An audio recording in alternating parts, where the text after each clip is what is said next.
Welcome to the Pop Discourses, where we explore popular notions in the long conversation. I'm your host, Humboldt Been.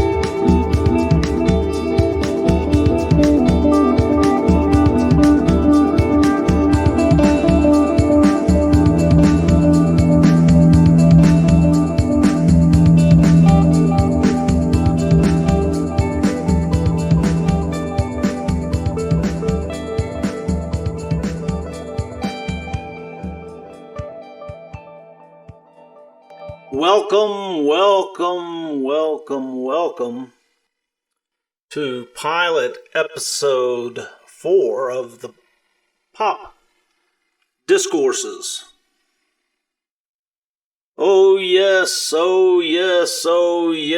attend all ye who would learn of the burning heart and gather round and listen. For we are going to begin with a quote from the long essay, The Cosmos Beyond, Perspectives on the Dawning Aquarian Age by my alter ego, Jeff Thomason, and published by our sponsor, Interelectric Books. Quote, "The Western zodiac is a tropical zodiac fixed to the annual cycle of the seasons, where the first day of spring always arrives at the vernal equinox, where the equinox will always fall at 1 degree of the sign Aries. This tropical Aries stands as an imaginal projection against which the sun will rise on the horizon on one day, the day of the equinox, until it comes full circle to the point of its beginning over the period of a year. In the meantime, that point of archetypal beginning, the actual stars originally mapping the tropical terrain, precess in the sky to the east at a rate of 1 degree against the 360 degrees of the horizon every 72 years. Just on a purely mathematical basis, this sets the great year at 25,920 years. This is a point that was emphasized by the late galactic cosmologist John Major Jenkins, whose work has been crucial in reconciling Western astrology and indigenous American astrology." End quote. So, let's do a little bit more reading about the precession of the equinox. And it refers, the reading does, to the late John Major Jenkins. Quote, "Although in recent years John Major Jenkins has argued an awareness of sidereal precession is inferred in the Mayan calendar, traditionally, the discovery of the precession of the equinox is attributed to the Greek Hipparchus of Nicaea in 130 before the current era. The discovery is frequently characterized as, quote, incidental close quote, as arising from his systemic work around both astronomical and geographic knowledge. The 11th edition of the Encyclopedia Britannica recounts that Hipparchus began to count and plot some 1,080 stars after he observed what he took to be the emergence of a new star. The place of Hipparchus in the establishment of scientific cosmology is notable.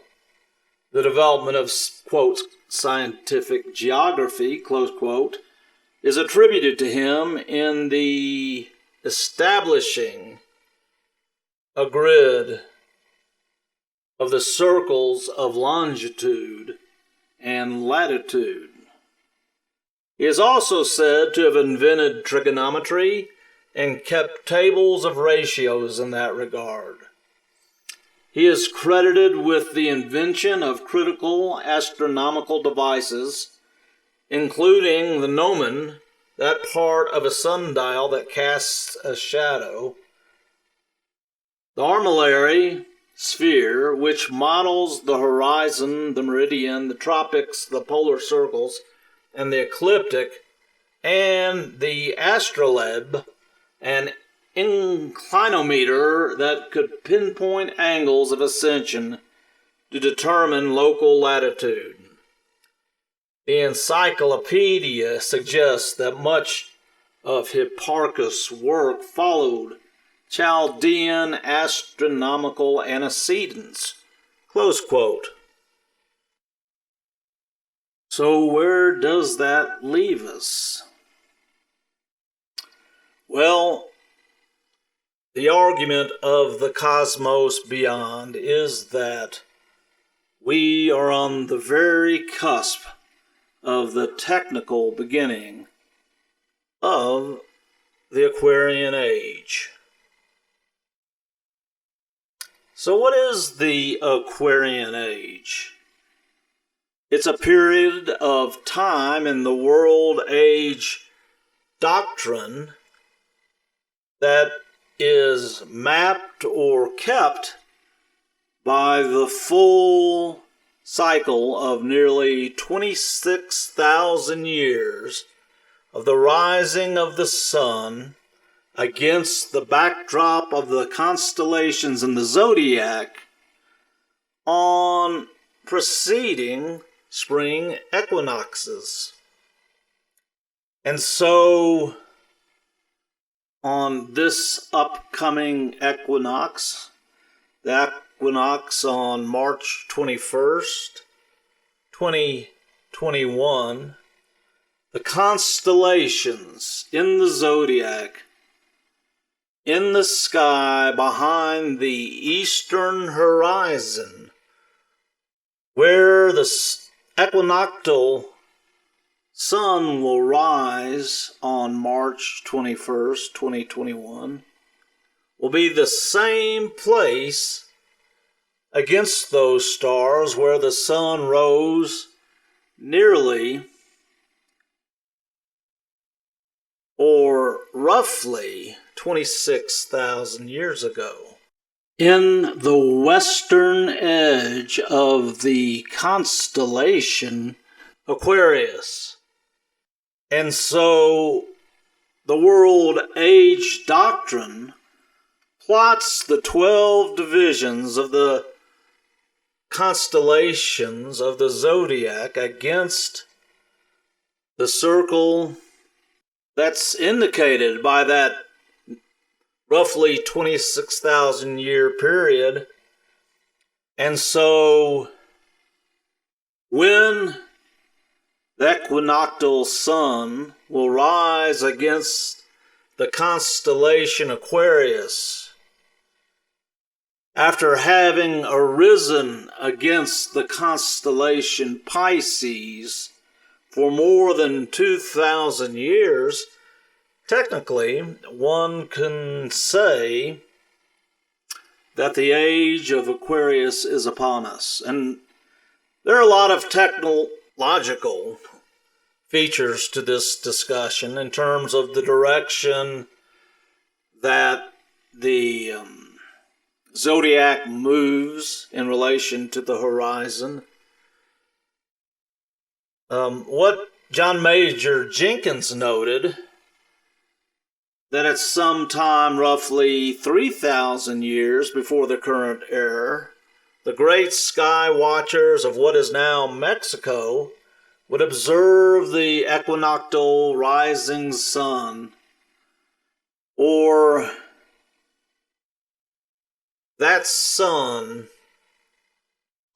where the day and the night are equal, both in the springtime and in the fall, could, just speaking hypothetically, over the years mark where the sun would rise against a mountain ridge silhouetted in the sky.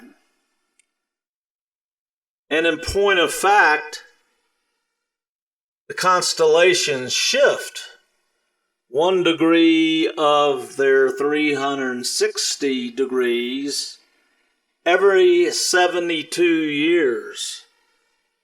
And so over the lifetime of a sky watcher, or just in conversations in a couple or a few generations of sky watchers, the equinoctial sun could be seen rising against different periods, or I should say different parts of the sky as marked by the background constellations.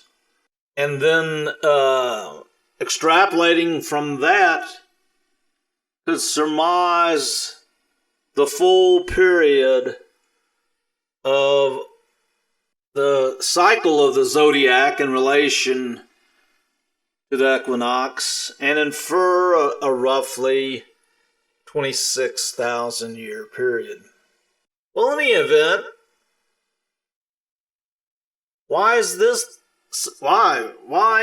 this significant? Well, let's again return to the essay. Quote, "From the point of view of the Mayan calendar in comparison to Mayan metaphysics, what is important to realize is that the heliacal rising of Venus, attuned to its conjunction cycle with the sun, over the precise 8-year synodical Venus period, traces the points of a pentagram against the circular elliptic pattern of fixed stars.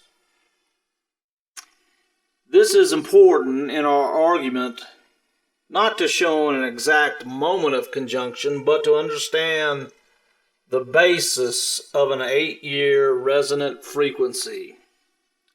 It is this pattern that informs the implied galactic doctrine of the Mayan calendar, which embodies a full cycle upon the completion of a calendar round of 5 iterations of the 13 Baktun long count of 1,872,000 solar days. A Baktun is a Mayan phrase for a calendric period of 144,000 days. The Mayan calendar cycle then represents a metaphysical superimposition. It is the metaphysical harmonic that gives structure to a complete round of the calendar that corresponds roughly to a complete precessional cycle from a Western perspective." Close quote.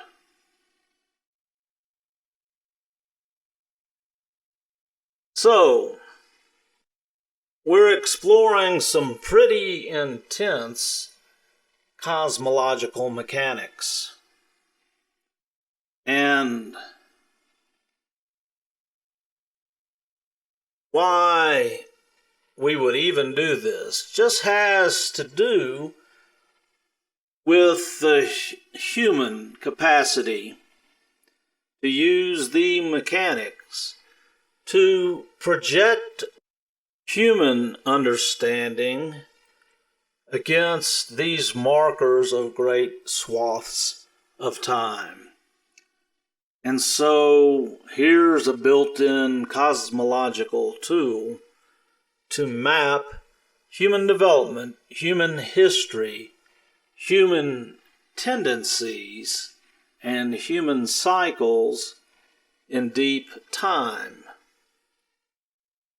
And the point is that in the world age doctrine of the Mayans, which typically suggests that if not entering into a new cycle with the fifth world having completed, at least one of the great worlds of the Mayan cycle had been completed on the winter solstice in 2012. And that will become relevant later.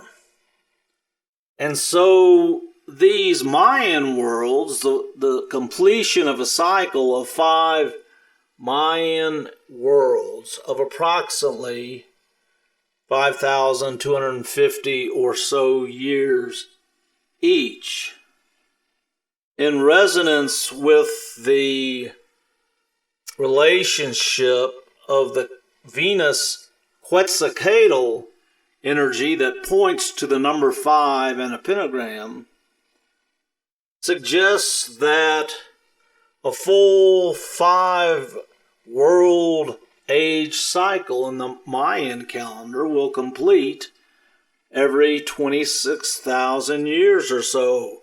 And yes, that's the same number that what we have suggested is the period of time to complete the great year in Western astrological thinking. This was the point made by Dr. Karen Belander-Klaus at her keynote address in the conference considering the Mayan calendar in 2005, sponsored by the Santa Fe Astrology Forum. So these are part of the resonant signs that are lining up to underlie our notion that the Aquarian Age is going to begin next week. So here's the thing. There's got to be a technical beginning, and the understanding of astrology as a human projection against the mechanics of the cosmology is crucial to the thesis in The Cosmos Beyond. So it's another question altogether to ask, what can we map about human nature and human cycles to understand what the Aquarian Age might bring? And there's a really interesting mapping of the zodiac and the mythological story told in a complete round of the zodiac by some Russian astrologers and mythographers. But that's really beyond the scope of our introduction.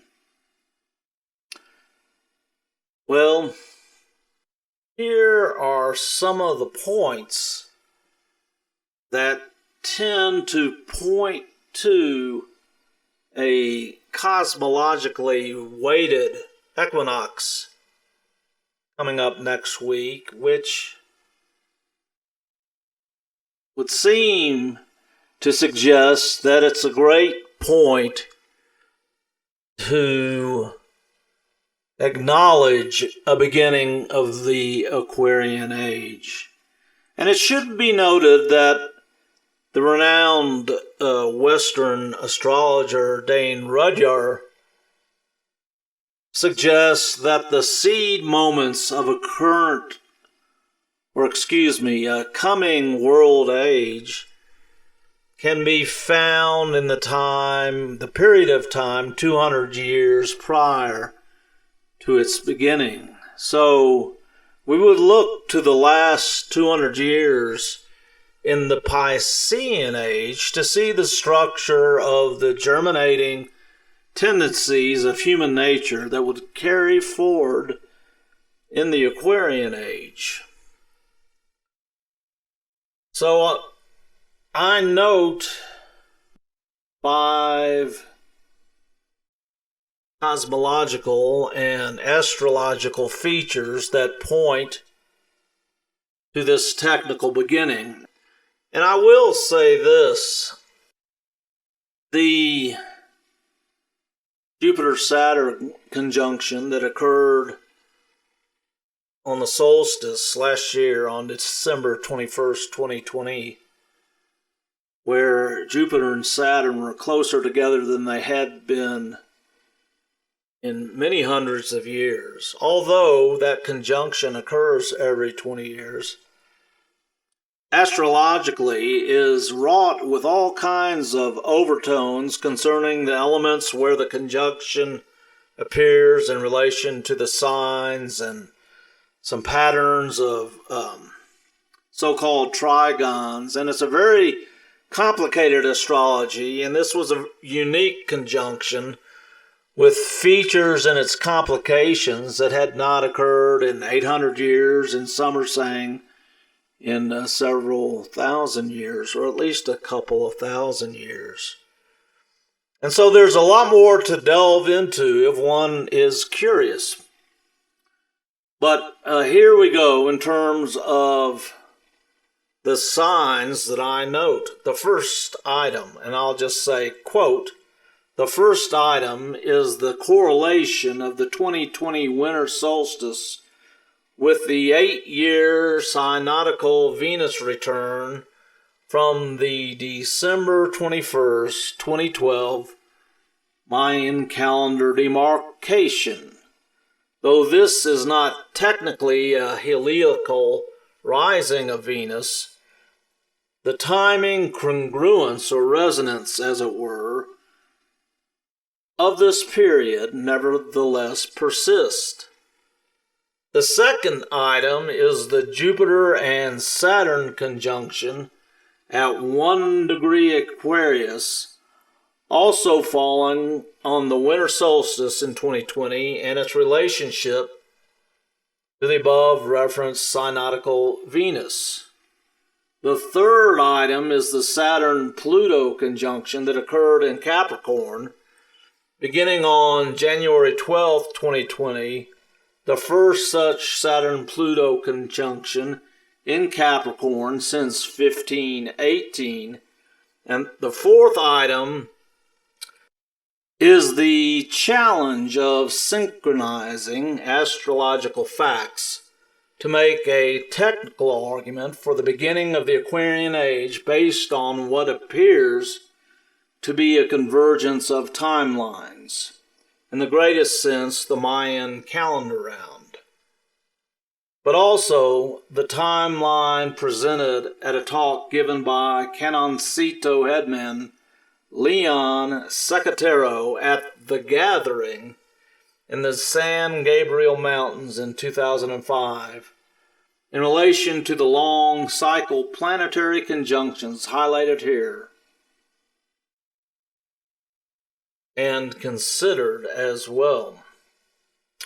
The final consideration pertains to the acceptance of the underlying archetypes of both the collapsing features of the Piscean Age and the emergent features of the Aquarian Age as being logical harbingers of the technical dawning of the Aquarian Age, which of necessity will be at an equinoctial sunrise. Close quote. So, what this means for the future of humanity, of course, is open to greater and expanded discussion. Aquarius is the water bearer. So finally, I'm going to read something from the essay that suggests what a shift into a new world age, and in particular, the Aquarian Age, might mean. Quote, "Yet, in all the mundane particularity of the attempt to arrange perceived data about the world into an astrological framework, there is an emergent paradigmatic understanding with an accompanying rhetoric which impacts astrological precessional theory in a most profound way. It implicates the kind of paradigmatic shift one would expect with the emergence of a profound metaphysical perspective, if not a new world, a veritable aha moment. This is not to say that these ideas have not been held tightly and secretly since time immemorial. That this understanding is moving toward a general acceptance is the pivot. This is the explosion play of mind expansion, the cosmological flight, not easily attained beyond the suffering brought on by ego, the awakening. In many ways, this potential reflects the image of the burning water which Dane Rudhyar brings forth to describe the archetypal Aquarian energy. New wine for old skins, or old wine for new skins, as Rudhyar suggests. The emergent model of the electric universe contains the information that suggests the fractal iterations of toroidal magnetic fields throughout the cosmos, from the most large structure to the most small. Close quote. So there you have it, an introduction to the cosmos beyond, perspectives on the dawning Aquarian Age. And it goes on for some number of pages and is illustrated with colorful illustrations. But with that date upon us, looking at something that not all humans get to encounter, and pointing at it and stuttering forward in an attempt to put some words, a word pattern together to describe the moment the cosmos beyond emerged. So, chop chop, drink up, it's closing time.